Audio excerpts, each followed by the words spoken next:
Good afternoon, welcome to the UK Column News. It is the 16th of July 2014 and it's just gone 1 o'clock. Myself, Louise Collins, Brian Gerrish and Mike Robinson are here in Plymouth. Weather? Well, weather is grey, pretty muggy, bit misty here this morning. A few foghorns going down in the harbour. Can't tell you what's happening across the country. Nobody's reported in yet. So there is weather across the rest of UK, but unfortunately we're not able to tell you exactly what it is at the moment. What we can tell you is that the United Kingdom is in dire straits. The collapse of this country, clearly engineered from within Westminster, is occurring daily. Our email circuits, our phone lines are increasingly busy with people saying, what on earth is going on? Well, the answer to that is that at the moment we have criminals and paedophiles running the country. Their objective is to cause chaos so that they can introduce a police state. It's obvious, it's in our faces, and if we're going to stop what's happening around us, we all have to do something. So let's have a roundup of what's happening in UK. We're just going to remind people that Guy and Linda Taylor have been in Hereford Magistrates Court today. This is to do with the stealing of their property. And I know Louise is going to be talking a little bit about evictions later on in our news today. We haven't got any precise reports on what's gone on in court, and we'll bring you those as soon as we can. It will be tomorrow. But let's remember these very brave people fighting against what is massive criminality in the courts, using the police and criminal bailiffs companies and the banks, of course, in order to take property and business off people. So essentially, we're seeing the country covered by a virus of crime. And viruses is a subject, isn't it, really? 11 researchers have been dismissed from a US government advisory board for creating dangerous forms of the flu virus. 4 of the 11 have now signed a petition calling for a limit on what laboratory experiments should be done on highly pathogenic strains of flu. The researchers were sacked by the National Institute for Health from their advisory roles. This comes after it was reported that a scientist had recreated a strain of the Spanish flu. So scary stuff here, but, well... So America are taking a little bit of action, maybe. So we can run labs to produce dangerous viruses, but we can't fix people who are ill in hospital. We can't fill in potholes in the road. Can't keep people housed. Can't keep people housed. Can't keep children safe from paedophiles. Not madness. This is a calculated plan. It's deliberate, and the quicker more people see it, the quicker we can solve it. So talking of germs and viruses, we better bring in these two twins. Well, sadly, nobody has found an antidote to these two viruses yet.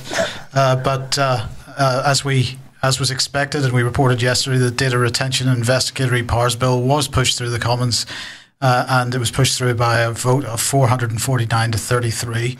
Today it's in the Lords, and we'll see if they do anything to prevent its slide into legislation. I doubt it.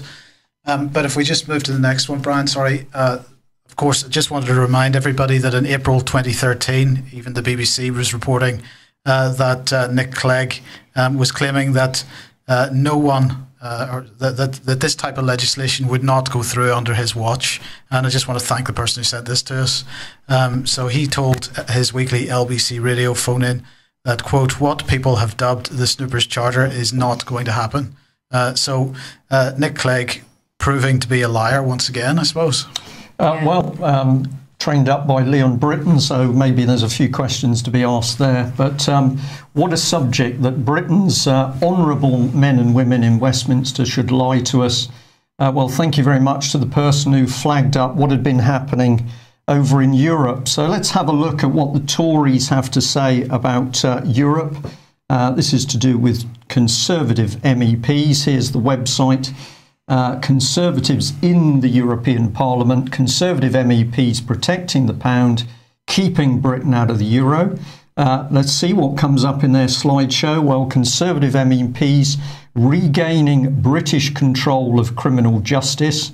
Presumably that means putting more criminality into British justice. Here's the man himself, Conservative MEPs giving you in-out referendum on whether to stay in the EU. Conservative MEPs keeping the cost of Europe down, and Conservative MEPs making Europe work for British business. Well, we think lies and more lies, and it's becoming ever obvious that these people simply do not know what the truth is. But we happen to notice this on the website. So it said what we stand for.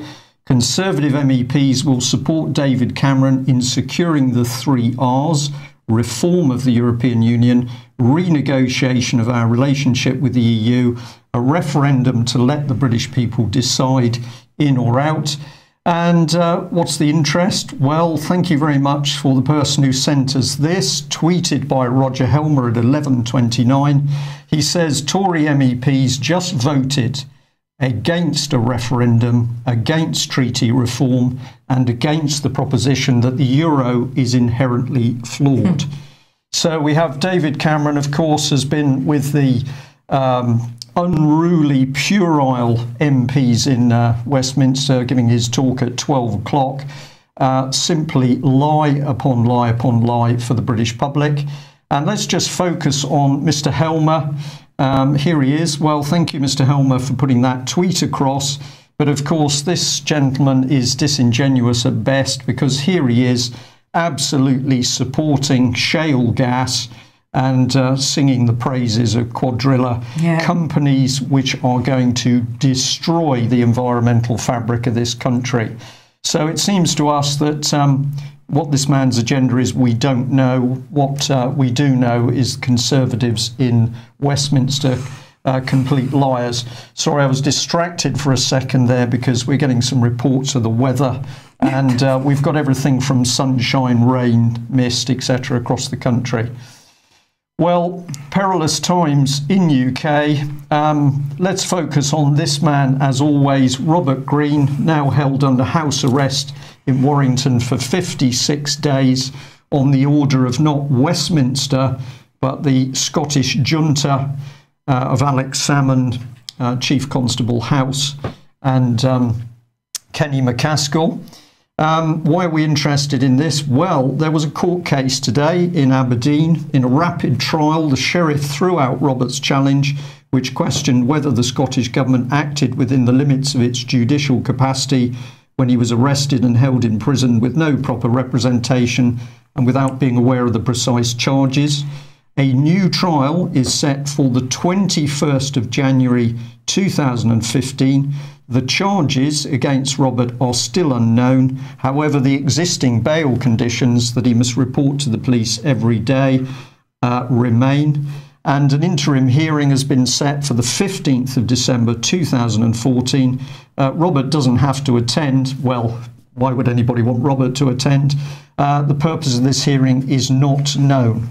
Sorry, his existing bail condition, does that mean he's not allowed to leave the home under house arrest now until the 21st of January? That's what it appears. That's shocking. You sound surprised. Well, yeah, I am surprised. Well, you shouldn't be, because it shouldn't be. You shouldn't be, because what's coming in UK is a dictatorship. Clearly, north of the border, we have a junta of 3 controlling the whole of Scotland, controlling the judiciary, controlling the police, controlling the prisons. And the scary bit is that, of course, they can send Scottish policemen south of the border in order to arrest English men and women in their homes. And they can order house arrest of English men and women in their homes. Mike? When they send these Scottish policemen south of the border, now that they're arming Scottish policemen, will those Scottish policemen be permitted to be armed south of the border? That's one question in my mind. And it just, you know, we touched on this yesterday, but we didn't really go into any depth on it. What is your opinion of the fact that criminal records are being managed in Scotland? Are there institutions being built north of the border which would still exist post so-called independence? Well, and if so, what does that mean, actually, in your opinion? Well, I believe that this is actually the agenda, that the base for control of this country is going to be Scotland. This is where all the systems are being set up, a lot of police training being done north of the border with NLP, with Common Purpose, for example. We've got this massive Scottish police force more and more armed police put on the streets. I have no doubt that if armed Scottish policemen come south of the border, they will retain their arms. This is extremely dangerous. The next step, of course, for the European Union is that London ceases to exist as our capital city. It simply becomes a city region, one of the regions within the UK as a whole. And I predict that unless we, the public, start to take the right action to get rid of the criminals that we have in Westminster at the moment, the next step is we're going to see Westminster completely undermined and discredited by the paedophile allegations. And what will that mean is they will simply say, well, clearly Westminster is untenable and we're going to have to rely on government governance from the European Union. So I think this is the developments in Scotland extremely sinister, and I do not believe it was a coincidence that, of course, Scotland has introduced one social worker per child. Somebody in the chat room said they think we should go and arrest the 3 in control of Scotland and hold them at an unknown police station, maybe in the UK. Well, if we could get Britain's police to act on criminality, that would be a good idea. But let's bring your attention to Mr. Chris Eyre, who's the Chief Constable of Nottingham Police. And we are perhaps not surprised to announce today that Mr. Eyre has threatened the UK column with legal action unless we cease reporting on the Beechwood Children's Home abuse case. We're pleased to report that as a result of this intimidation, we have today been offered the support of MPs in the Westminster group who are fighting child abuse. But let's ask the question, why would a former vulnerable child abuse victim be frightened and under duress after whistleblowing to Nottingham Police? Why would that be? What's your thoughts? I'm just gobsmacked about the whole thing, Brian. I haven't got any comments. Let's pass it over to Mike. I'm just stunned about what's going on here. Well, I can't imagine that there could be any other explanation than they were somehow involved. That's just my thoughts. I mean, I don't know that they were involved, but I can't imagine that police would be so keen to cover up unless they or people that they were close to were somehow involved. Well, one of the things we discovered yesterday was that the Beechwood site, which actually covers a very large area, it had 2 main buildings, one of them housing young boys and girls and the other building housing boys. There was a school facility on site as well, a lot of wooded area. So we're not talking one building with a fairly small perimeter. We're talking about a substantial area.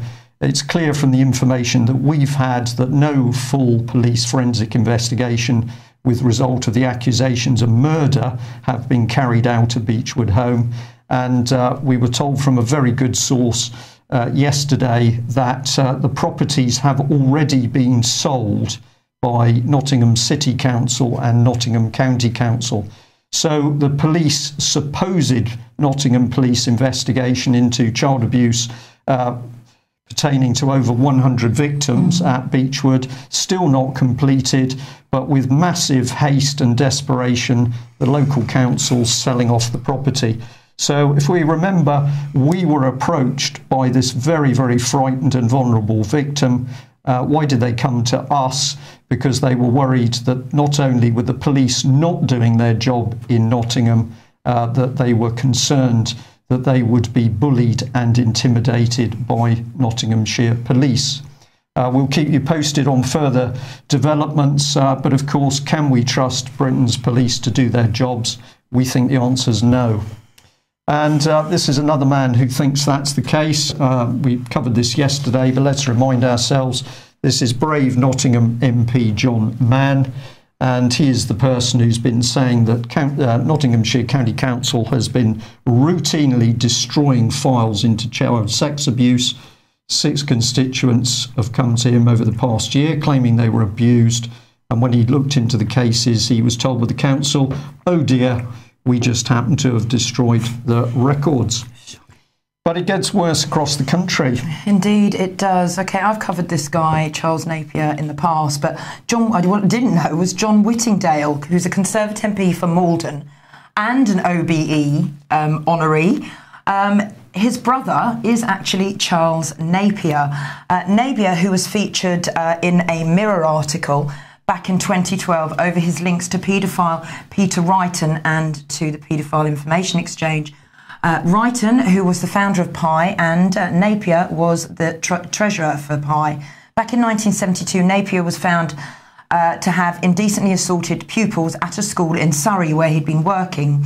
In 1978, he was visited by Wrighton whilst working at a school in Sweden. After Sweden, he moved on to Egypt, where the Mirror reports that a letter written by Napier boasts that the city was full of boys, 98% of them were available. From Egypt, he moved on to Turkey to help set up an English language school. And then in 1995, he was back in the UK and jailed for 9 months for abusing a 14-year-old boy. Well, it now seems he has been re-arrested. And if we can move on, here we are. Here we have it. And that's the story from the school back in 2011. On November the 11th, 2012. And then I ended up phoning Mr. Whittingdale's office this morning and asking about his secretary, what his thoughts were. She said he'd prepared a statement, and here is the statement. Further to your telephone call a moment ago, please find below John's statement in reference to Charles Napier being charged. I am aware that my half-brother has been charged with an offence alleged to have occurred over 35 years ago. I have no knowledge of this, particularly as I had only just left school at the time. However, obviously, I recognise that this is a serious matter and that the law must take its course. Now, Brian, if we can go back to that previous article, the one from 2011, where come through it, yeah. Okay, so that's where he was being led away. So this article, which appeared in 2012, it was out there, and this was the man who held the key to the UK's biggest paedophile network ever. Why did not Mr. Whittingdale speak out back then? That was my questions. If it was his half-brother that was holding the key to Pi and what's been going on at Elm Guesthouse, why did this man not come forward sooner? Why did his half-brother not come forward? Why was it not exposed before? Well, I suppose the easy answer to that, he would say he simply didn't know. Or maybe he didn't want to get too close to it. But perhaps the important thing is to say that we are beginning to see things now. Information's coming out, and perhaps this gentleman may be able to think a bit and may be able to provide some information now. Well, let's hope so. Let's hope he does the right thing. So we'll see. Let me just scroll through here to catch up. And, OK, so yeah, another story. Maybe Mike might want to comment on this, I don't know. Amnesty International and Ken Livingstone and others have called for the Kincora Boys Home in Northern Ireland to be included in the Westminster Child Abuse Inquiry. A gentleman called William McGrath and other staff members were jailed for abusing boys in their care. Apparently, staff of the Kincora were deemed as pillars of the society, and the authorities knew exactly what was going on. And I have a couple of comments, well, I did have here, from Ulster Unionist leader Mike Nesbitt, and he's backed the call for this inquiry to go through via the Westminster paedophile ring. And he said, for most of my adult life, there have been persistent rumours about who was either involved or who knew what was going on at the children's home. Northern Ireland Deputy First Minister Martin McGuinness has said there should be an independent international inquiry into Kincora. And he said the British state is clearly incapable of investigating itself. Therefore, to be effective, any inquiry into the abuse of children at the Kincora Boys Home during the 80s need to be international, independent, and have the powers to subpoena witnesses and access their documents. And this kind of mirrors what Bill Maloney came up with in our interview last night for a completely independent inquiry headed up by the likes of maybe Chris Fay, Bill Maloney. We mentioned others as well. The key thing is, that gentleman said it, didn't he? He said the British government state can't be trusted to do this sort of inquiry. It's not just a question of an inquiry into Northern Ireland. This is any child abuse inquiry in UK, in our opinion. So we will put out more information on these proposals for a publicly based inquiry into child abuse. And of course, as Mike has said, hopefully this could be done in the form of a grand jury, which was exactly the sort of procedure that would have been carried out formally until the government, of course, worked to get rid of juries and to produce closed courts run by judges. Yeah. But if you need to cover up the truth, vital that you get rid of good police officers. Indeed. Clive Driscoll has spoken out about being moved from his post as a senior Met police officer after he revealed he was going to investigate politicians over child abuse claims. He told the BBC last night that in 1998, while he was looking into allegations of child abuse in Lambeth children's homes, which was occurring back in the 1980s, he was given a list of names that included politicians and establishment figures. Shortly after a number of meetings, he was removed from the investigation. So, basically, more and more cover-ups. He's been told he's getting dossiers. He's getting moved on from inquiries. We'll just give some good news there, because again, we're hearing from the London end and from Bill Maloney that it is clear more and more policemen and women, retired policemen and women, are coming forward with information because they have simply had enough. And of course, many of them look back on careers where they didn't know the full picture, but now they're seeing information coming into the public domain and they're starting to put pieces together. Mike? Yeah, I mean, I have to say the one observation that I would make is that this isn't one or two dossiers. This is investigations from multiple police officers shut down systematically over a period of time, over a period of decades, and so this isn't just one or two sort of dossiers handed to one MP and then handed to Leon Britton. Actually, this is something which is not really being mentioned by the mainstream media, is absolutely systemic, and the volume of it. Yes. Yeah. Well, here we are, another dossier coming up. Okay, Baroness Castle, she was actually the Baroness of Blackburn, apparently handed a dossier to the editor of the Bury Messenger newspaper. The dossier, according to the Daily Mail, had the names of leading establishment figures, but according to Mr Hale, who was the editor of the Bury Messenger, a heavy mob of Special Branch raided his offices in 1984 and took away the dossier. Also to visit his offices and demand the file was one only Cyril Smith. He was also threatened if he reported any allegations about the dossier and any information that was enclosed in the dossier. So yet another one gone missing. Well, this is true. Now, we were sent in a little bit of information about MP Owen Paterson. He's a bit of a sad man at the moment because he's just lost his cabinet job. But let's have a look at what he's had to say on the subject of child abuse. Here he is striding out. I think he's, as I say, a little bit unhappy that he's going to the back benches. But he sent a letter to a constituent which we were very interested in. Let's see whether we can blow this up a bit. Well, here we are. Thank you for contacting me about the general inquiry into child abuse. Child abuse is an abhorrent crime, no matter when or where it occurs. Nothing is more important than the protection of children from abuse. It is important that the government addresses concerns that public bodies and other institutions have failed to protect children from sexual abuse. As the Prime Minister has made clear, no stone will be left unturned in order to find out the truth. And he goes on to say, ministers have assured him that they want three key principles to underline the work being done. Everything possible that can be done will be done to fully investigate child abuse and prosecute those responsible. Well, of course, no serious prosecutions so far in Nottingham, 100 children abused. Secondly, there will be full transparency over these issues.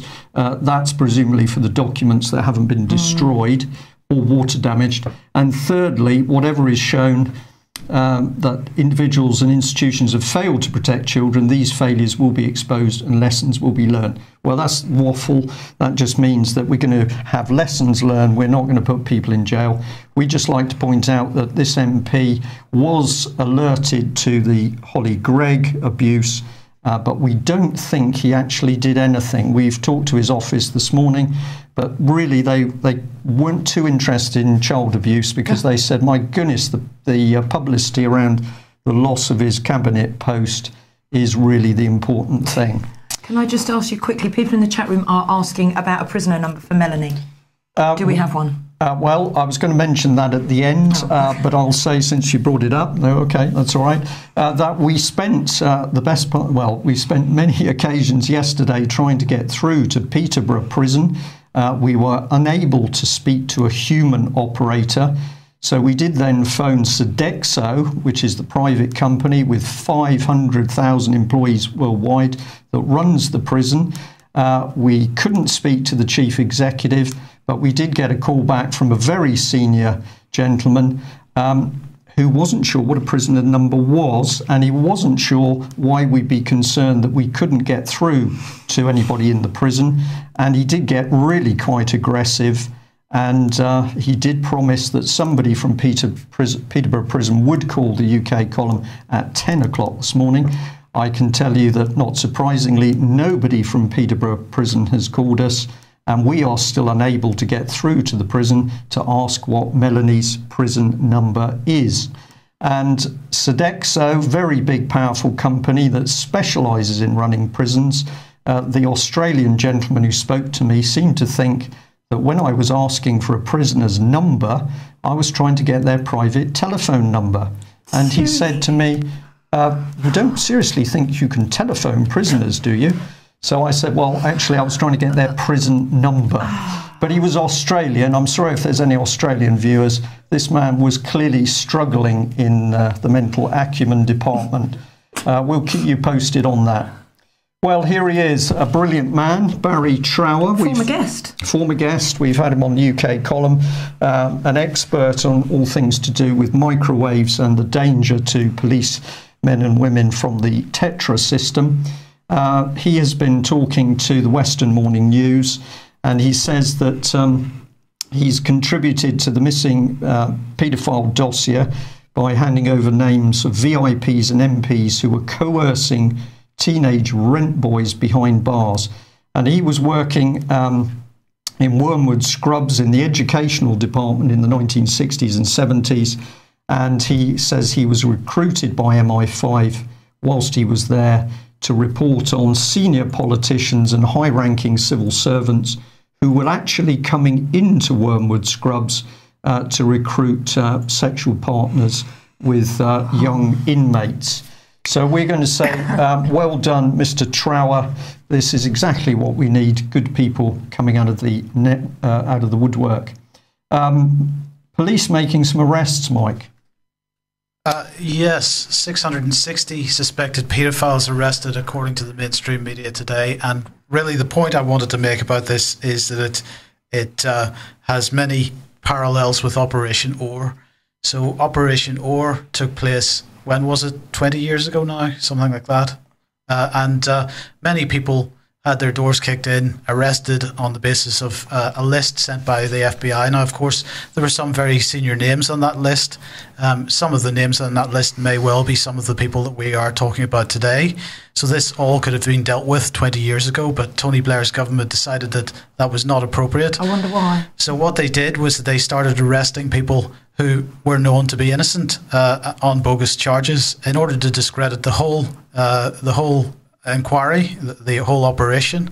And in fact, then Tony Blair's government shut the operation down and closed the files for an extended period of time. And they seem to be trying the same thing again. But what also interested me with this report is that they are announcing that also over 400 children have been placed in care this morning.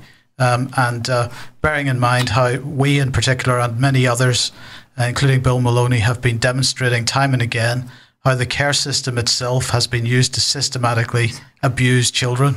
At this point, I would be saying to the police, you should be thinking about what you're doing when you put children in care under these circumstances. We do not have a stable situation here, and you do not know what is going to happen to these children.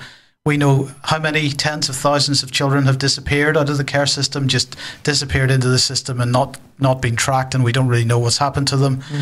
What is going to happen to these 400 plus children? Are they going to be watched and carefully looked after? And in the meantime, I believe what's happening here is that there may well be some people in this group of 600 who are guilty, but I suspect that there are many who are innocent, and this will be used to try to shut down the entire paedophile inquiry. At high level in particular. Indeed. Yeah. I'll have the MP3 of the show, and I know Mike's going to be getting a video of last night's interview that we did with Bill Maloney, and that does look into the childcare, the care homes, and what's happening to kids in the care homes. So yeah, we'll get that out as soon as we can. Right, okay. Well, we are going to drop this subject, but stuff going on overseas. Yeah, with a population of just 3,800 people, the British island that is only accessible by 5-day journey boat from Cape Town of the name of St Helena. And apparently is rife with sex offenders.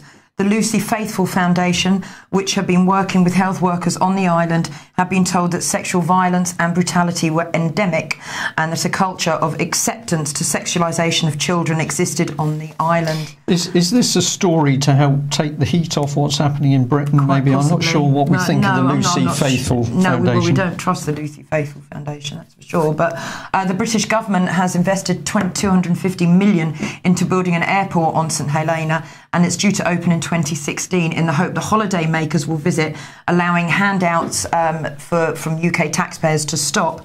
But according to the Lucy Faithfull Foundation, the island is a safe haven for paedophiles, and they are concerned that it could attract more predators. A spokesperson from St Helena Police said there is no reluctance to investigate sexual abuse on the island, and they continue to investigate and prosecute. Yeah, and we'll end here on Disney, okay. This Telegraph article says that over the last 8 years, an investigation by CNN has shown that 35 Disney Florida employees have been arrested for child sex offences. The crimes included child porn and trying to meet minors for sex. 5 at Universal Studios and 2 at SeaWorld were also arrested over the 8 years. 42 people so far have been arrested, with 32 being found guilty.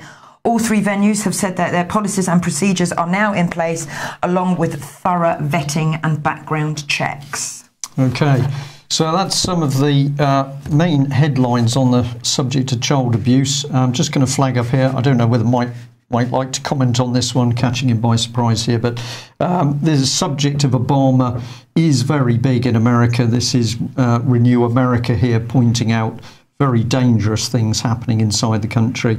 Will the 22nd Amendment save us?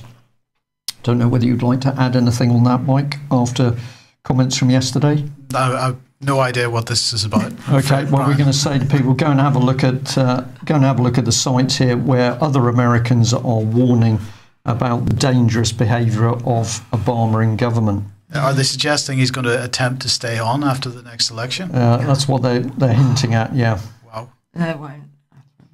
Well, here we are, sails on the beach. This comes back to you, I think. Yes. Well, as we mentioned last week, Brazil has now hosted the 6th summit of heads of state of the BRICS countries: Brazil, Russia, India, China, and South Africa. If we look at what actually came out of that, they all got together and they did what they said they were going to do. They set up their contingency reserve arrangement of $100 billion, and they also set up their development bank. And basically, they're telling the IMF that we do not need your funny money with its strange terms and conditions attached. So they're sending Christine a message. Yeah, it's getting very easy to see.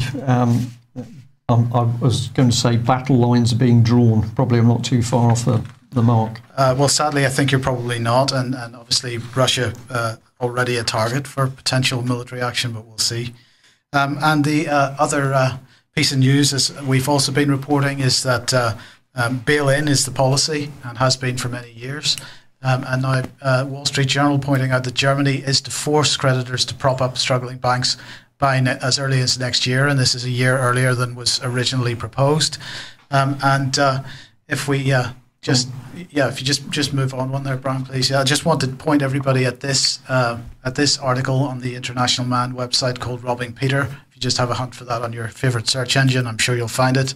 It's a good overview of the bail-in policy, really pointing out that in fact, that policy started in the United Kingdom with the Banking Act of 2009 and has spread out from the UK, as you would normally expect, and quite a good overview of the history of that.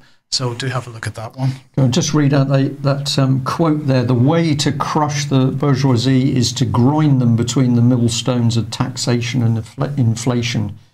Vladimir Lenin. Yes, but of course they're also doing something else, which you might have found in communist times, which is they're going to be removing people's private property, and there is no intention to have people with private property ownership, in my opinion. Yeah. Yep. Okay, and the other fantastic piece of news today is, of course, that the Tories, their long-term economic plan is working, according to George Osborne. Record annual rise in employment. Unemployment rate has never been higher. Progress towards full employment, and this is a long-term economic demolition of this country at work. And of course, unfortunately, the Labour Party has pointed this out to some degree, but it's the type of jobs that count here, and none of the mainstream media are really paying any attention to that. When you've got the majority or a significant proportion of these so-called jobs being people who have gone self-employed, and we don't know whether they're having any success at that or not, and people that are on 0 hours contracts, working for agencies and so on. And so it's not just a question of creating paper jobs and statistics on paper. It's about creating real productive jobs that can provide people with a long-term stable future and some reason to be optimistic for the future. That is not happening. And the long-term economic disaster continues apace. Yeah. Statistics. Well, where does the economic situation lead us to? As Mike's just indicated there, it's evictions, and we just wanted to bring you back to the reports of the tenants that were evicted in Exeter. So they were thrown out in the streets, Lou, in about 20 minutes. 40 of them, including kids, were evicted yesterday in Exeter. 7 o'clock in the morning, the bailiffs raided the property in Bartholomew Street, Exeter. And that was in the hands of the Alder King receivers after Property Edge Lettings went into administration. So, yesterday I did try phoning Alder King, and I was awaiting a response from them. And I got a response, and I actually haven't read it because I forwarded it straight to Brian. Okay, well, we'll see whether we can do this. There's some very important stuff here. I'll just see where this blows up a bit. Yeah, excellent. There we go. Statement on eviction process at Bartholomew House, Exeter. Property consultancy Alder King was appointed in 2012 to act as receivers in respect of flats in Exeter after Property Edge Lettings Limited, the company which owned the property, went into administration. In early 2014, communication commenced with the occupiers and their legal representatives concerning obtaining possession of the property, advising them that they were occupying the property as trespassers. So you go from living somewhere where you've got a home, you've become a trespasser. This led to trespass proceedings being pursued through a formal court process, culminating in a court order for possession granted on the 16th of May by the County Court. This required the occupiers to vacate within 28 days. Now, Alder King says that basically the people did get the notice of 28 days. Okay. So it goes on to say, unfortunately, the occupiers failed to comply with the court order, and the matter was then referred to the High Court. Following a risk analysis by the High Court enforcement officer, Alder King was explicitly advised not to provide advance notice of the eviction. So the High Court advised Alder King not to let the tenants know. Why would they do that to people? Well, because they would say, well, there was quite a lot of people, foreign people, Polish people living there, and this could turn dangerous, so we need to get in there and get them out on the streets as fast as possible. So I think we're going to be fair to Alder King here. They said, what were we to do? We followed the advice we were given by the courts to the letter. So here we can now see that the trail for these vicious evictions, people and children out of their homes onto the streets, this is coming through the High Court enforcement. If I just take it on to the... I'll just go on to the end to be fair to them on that press release. So it goes on here. Martin Jones, senior partner at Alder King, said, of course, we regret the distress this case has caused to the occupiers.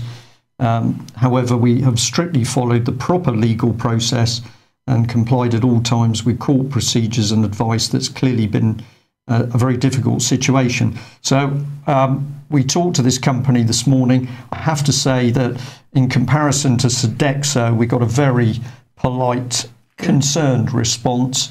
What do they say? They say, we did as the courts told us, so now we know what the court's policy is. The thing is, what we've got to think about is what if there are children in this property, what's going to happen to the children? what is going to happen to the children? Well, can I just say, I don't know what Exeter's like, but in Plymouth, if you were to be given 28 days to remove yourself from a property, and we're talking here 40 people, to house 40 people in Plymouth within 28 days would be an almost impossibility, particularly if they're foreign. Well, we know in Plymouth from first-hand experience, Mike, that people are actually being put straight into hotel accommodation if they've nowhere to live, at a cost, of course, the taxpayer picks up. But you had some response here from Exeter. Yes. With regard to evictions. Would you like me to read it? Please. I'll try. I haven't got my glasses on. I have some special glasses here for small emails. It says, so this is come from Steve Upshur, your inquiry to Exeter Council. Your inquiry, do we have a statement re the current situation on the displaced tenants?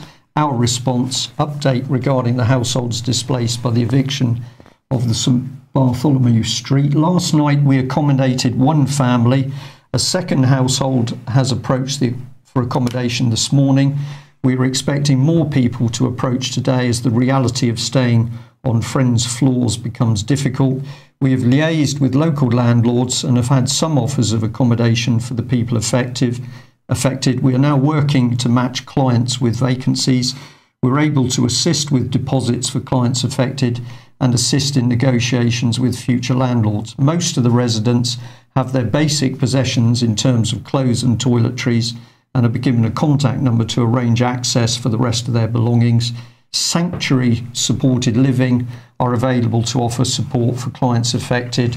Referral to the support is made through the housing needs team. This is not Syria. This is not the Lebanon. This is not Palestine. This is Exeter.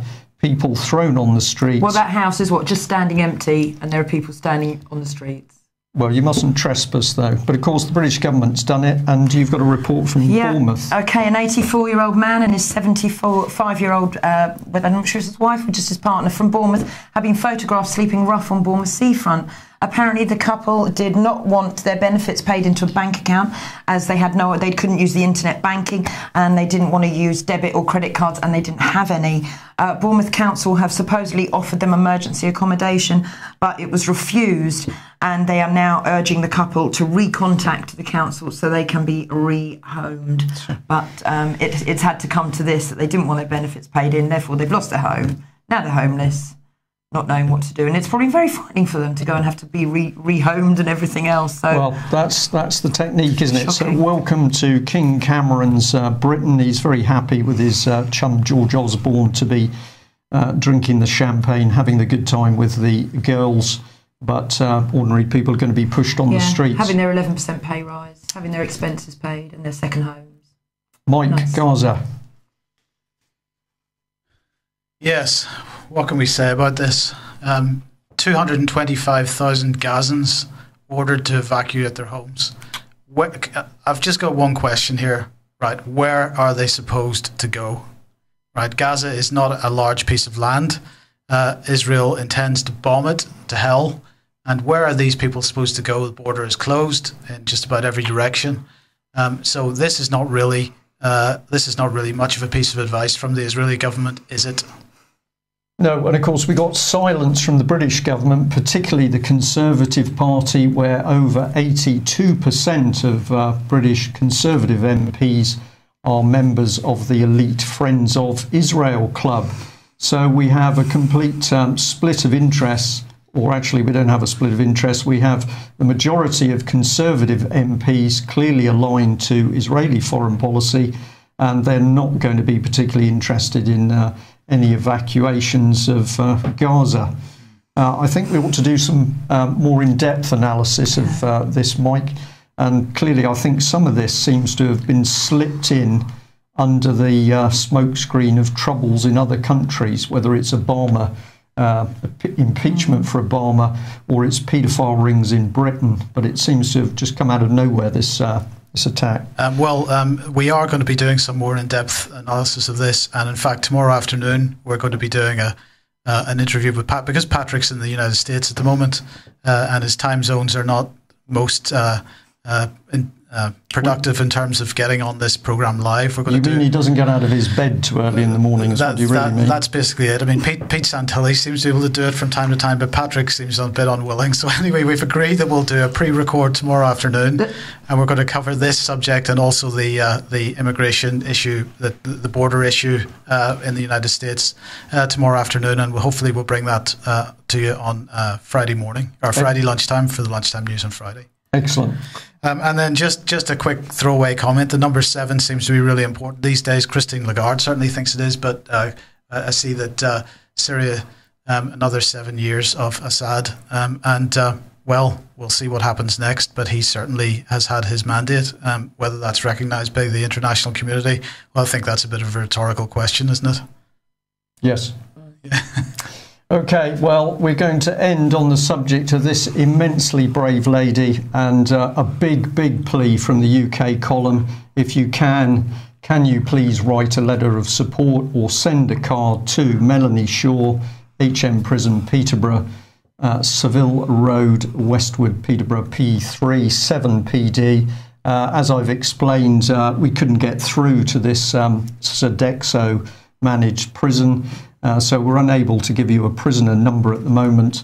If anybody can actually obtain Melanie's prison number, that is helpful. But we have been told by a member of the public that the prison has said that if the letters are correctly addressed, as we have shown you, that Melanie will get her mail.